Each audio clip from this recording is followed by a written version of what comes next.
Assalamualaikum warahmatullahi wabarakatuh. Nama saya Nur Adila binti Salmina. Hari ini saya akan membentangkan tentang pengenalan topik dan konsep model yang dipilih. Yang pertama, saya akan memperkenalkan pengenalan kurikulum di Singapura, amalan yang menggunakan kurikulum di Singapura yang menggunakan amalan pengajaran Singapura. Ia merupakan salah satu sebablah kemajuan di negara tersebut. Ia juga menjadikan sebuah kepentingan untuk meningkatkan kualiti kehidupan manusia. Seterusnya, pendidikan itu menjadikan perkara utama dalam membentuk kepribadian serta akan menjadi acuan dalam perkembangan kehidupan. Dengan pendidikan pula, peradaban dunia ini boleh dibentuk dan berkembang manakala kurikulum di Indonesia pula menggunakan konsep kurikulum berbasis kompetensi, yang merupakan salah satu kurikulum Indonesia yang sangat berpengaruh terhadap hasil pendidikan. Di samping itu, kurikulum boleh berfungsi sebagai media untuk mencapai satu tujuan, sekaligus sebagai pedoman dalam melaksanakan pengajaran pada dua jenis dan semua tingkat pendidikan, yang berkonsepkan dua ciri, iaitu memahami pelajar dan pembelajaran, manakala satu lagi memahami pengajaran.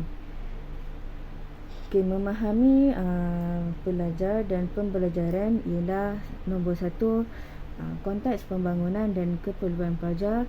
Yang kedua, memahami pandangan diri pelajar, seperti saranan-saranan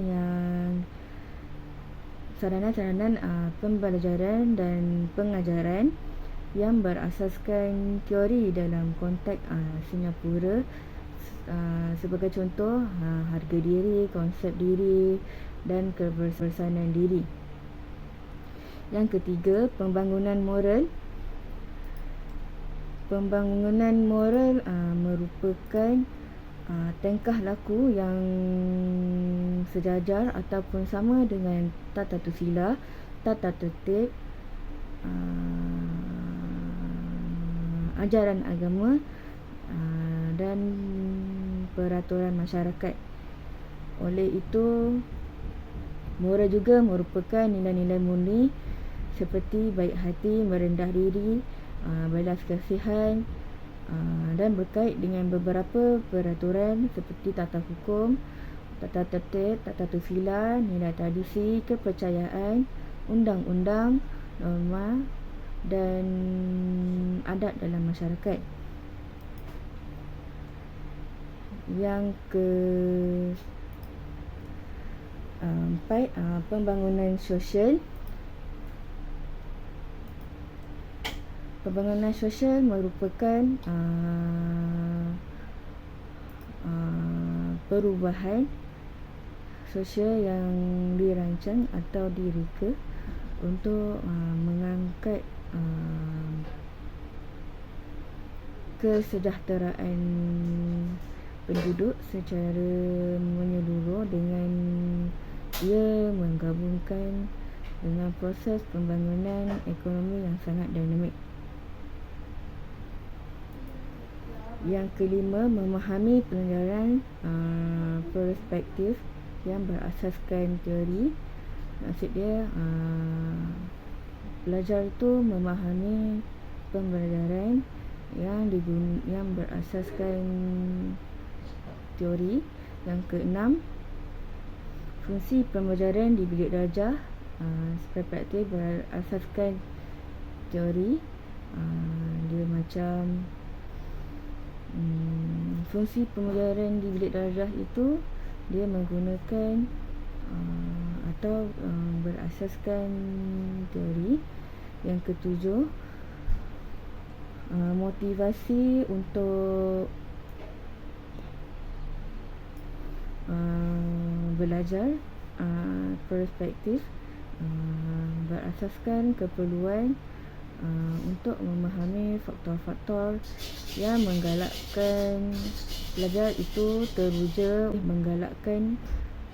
pelajar itu teruja supaya pelajar itu dapat terlibat dalam pembelajaran.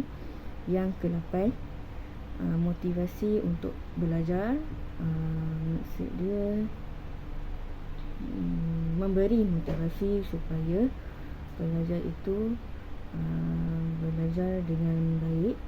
Yang ke-9, motivasi untuk belajar seperti peranan faktor-faktor penyumbang yang mempengaruhi perlakuan pelajar. Sebagai contoh, dia memotivasikan pelajar itu seperti peranan untuk belajar itu seperti peranan faktor-faktor penyumbang dan yang boleh mempengaruhi perlakuan pelajar tersebut. Manakala konsep yang kedua, memahami pengajaran pula menjelaskan tentang pengurusan bilik darjah. Dia macam bagaimana kita sebagai pendidik boleh menguruskan bilik darjah. Yang kedua, mewujudkan hubungan yang positif. Sebagai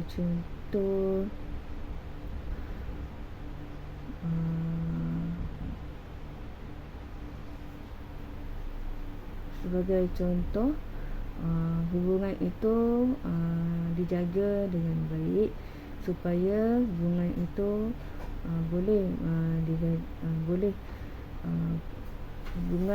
jadi dikirakan sebagai hubungan yang positif dan tiada negatif. Yang ketiga, menetapkan sekitaran pembelajaran dalam konteks fizikal dan psikososial. Sebagai contoh, dapat menetapkan pembelajaran dengan sekitaran yang menggunakan konteks fizikal dan psikososial. Yang keempat, menetapkan peraturan dan pembangunan insentif dan kesan dia.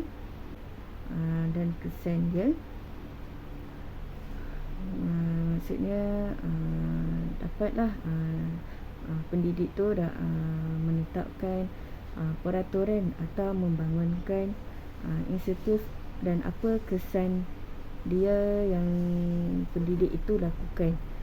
Yang kelima, mengurus pengajaran seluruh kelas dan pembelajaran secara berkumpulan. Sebagai contoh, pendidik itu bagaimana dia menguruskan pengajaran seluruh kelas itu dan bagaimana juga pembelajaran secara berkumpulan itu ia dapat melakukan dengan baik. Yang keenam, memahami dan mengurus tingkah laku. Sebagai contoh, bagaimana pendidik itu dapat memahami dan dapat menguruskan tingkah laku pelajar itu dengan baik. Yang ketujuh, dapat menyokong pelajar yang mempunyai pelbagai keperluan. Dia macam pendidik itu dia menyokong pelajar tapi pelajar itu mempunyai banyak keperluan. Tapi bagaimana pendidik itu dapat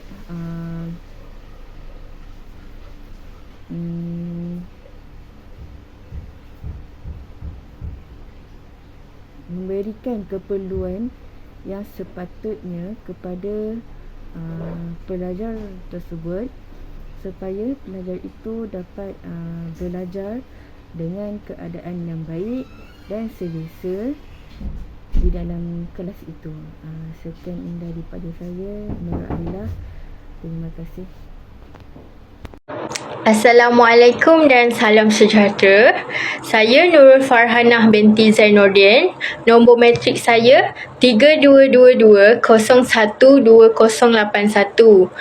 Hari ini saya akan menerangkan tentang perbezaan antara kurikulum Indonesia dengan Singapura. Kurikulum di Indonesia menggunakan kurikulum berbasis kompetensi, manakala kurikulum di Singapura menggunakan amalan pengajaran Singapura. Okey, mari kita lihat dengan lebih lanjut tentang tujuan ataupun dengan kata lain objektif kurikulum tersebut. Tujuan kurikulum di Indonesia adalah untuk mengembangkan potensi serta dididik supaya menjadi manusia yang berguna untuk negara. Seterusnya dapat bertanggungjawab di dalam semua perkara supaya ia dijadikan contoh kepada manusia di sekeliling. Selain itu, dapat mandiri apabila mereka di dalam kesusahan atau rintangan yang akan datang. Itu dekat kurikulum di Indonesia lah. Manakala kurikulum di Singapura pula yang menggunakan amalan pengajaran tersebut, tujuan dia adalah untuk mengenal pasti pengetahuan dan kemahiran sedia ada pelajar. Seterusnya mengukuhkan taraf sukatan pelajaran dan penilaian sebab dia nak tengoklah tahap kekuasaan pelajar tersebut. Tahap dia bagus ke, kurang ke, rendah ke, macam tu. Selain itu, ia memastikan pilihan dan keputusan yang diambil agar bersesuaian dengan para pelajar di Singapura tersebut. Baiklah, saya akan meneruskan dengan menerangkan pula tentang kaedah pelaksanaan kurikulum di Indonesia dan Singapura. Okey, perbezaan dekat sini memang sangat ketara tau, sebab dekat Indonesia hanya ada 3 saja. Yang pertama, pelaksanaan kurikulum memerlukan struktur semula dan penggantian kepada program yang sedia ada. Yang kedua pula, memerlukan pengubahsuaian dalam tingkah laku dan juga personaliti seseorang. Yang ketiga, pelaksanaan kurikulum di Indonesia boleh dilakukan apabila mereka terlibat dalam penggubalan atau perancang kurikulum yang mereka lakukan. Ada sikit je. Kalau dekat Singapura ni memang bagus lah kalau kita tengok dia punya pelaksanaan dia tu. Yang dia ada berapa banyak tak macam tu. Yang pertama, menggunakan pengetahuan sedia ada. Yang kedua, merangsang minat para pelajar tersebut. Yang ketiga, menggalakkan pelibatan belajar. Yang keempat, menggunakan fleksibiliti. Dia memang pandai lah tarik minat para pelajar. Yang kelima, memberikan penerangan yang jelas. Untuk semua para pelajar tu, cikgu diorang akan bagi penerangan yang sangat jelas. Yang keenam, menyusun langkah dan mengekalkan momentum para pelajar tersebut. Yang ketujuh, memudahkan cara pembelajaran kolaboratif. Yang last sekali lah, yang ke-8, dia akan menggunakan soalan untuk memperdalam pembelajaran. Dekat sini memang kita akan nampak lah bahawa seseorang guru tu boleh nampak tahap pelajar dia, sama ada pelajar dia tahap tinggi ke, aras rendah ke, aras pertengahan ke. Cikgu dia boleh perasan lah, boleh nampak yang para pelajar dia tu boleh memahami tentang pengajaran tersebut. Baiklah, yang seterusnya, adakah kurikulum amalan pengajaran Singapura ni dia bermanfaat dekat negara dia sendiri? Okey, kalau kita tengok, dia memang sangat bermanfaat sebab Dia punya kurikulum tu dapat membantu setiap guru Singapura menjadi lebih yakin dan reflektif dalam pengajaran. Lepas tu kita boleh nampak lah yang ia juga boleh setiap pelajar belajar dengan baik dan meningkatkan rasa seronok dalam proses pembelajaran tu.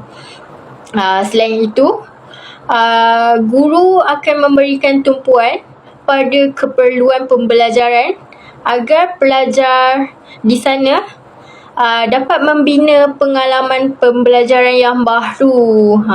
Dia jadi fun lah sikit.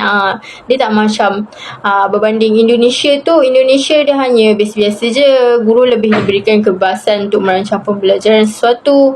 Dia macam tu. Dia macam tak ada kelebihan seperti Singapura lah. Dia kiranya Singapura ni lagi advance macam tu. So, lepas tu apa yang kita boleh lihat, membantu guru untuk mementorkan sekerja supaya mereka dapat berkhidmat dengan lebih cekap. Itu memang sangat-sangat bermanfaat lah kalau gunakan amalan pengajaran Singapura ni. Kurikulum dia memang sangat bagus, okay? So, kesimpulannya, kurikulum amalan pengajaran Singapura ni boleh memberikan manfaat yang besar pada negara tersebut. Sekian, terima kasih.